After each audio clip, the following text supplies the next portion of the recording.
उत्तराखंड के केदारनाथ धाम में जहां मॉनसून को देखते हुए हेली सेवा पर सख्त प्रतिबंध लागू है, वहीं बद्री केदार मंदिर समिति के अध्यक्ष हेमंत द्विवेदी के हेलीकॉप्टर से धाम पहुंचने पर बड़ा बवाल खड़ा हो गया है।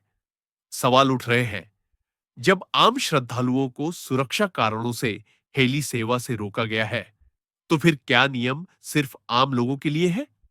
क्या वीआईपी लोगों पर ये नियम लागू नहीं होते? दरअसल हाल ही में कई हेलीकॉप्टर हादसों के बाद डीजीसीए ने केदारनाथ रूट पर उड़ानों पर सख्त रोक लगाई थी।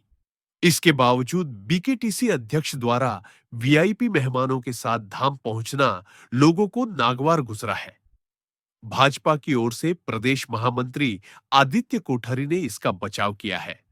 उन्होंने कहा कि हेमंत द्विवेदी धाम की व्यवस्थाओं की जिम्मेदारी निभाने के लिए गए थे। उनका समर्पण और निष्ठा सवालों से ऊपर है। लेकिन सवाल अब भी वही है, क्या नियम सिर्फ आम जनता के लिए है? श्री बद्रीनाथ केदारनाथ मंदिर समिति के अध्यक्ष वहाँ की संपूर्ण व्यवस्थाओं को, श्री बद्रीनाथ धाम की, श्री केदारनाथ धाम की व्यवस्थाओं को देखने की जिम्मेदारी उनके ऊपर है। और मैं समझता हूँ कि कोई आवश्यक, कोई महत्वपूर्ण कार्य श्री केदारनाथ धाम में रहा होगा, जिसके कारण उन्होंने जो है वहाँ यात्रा की है।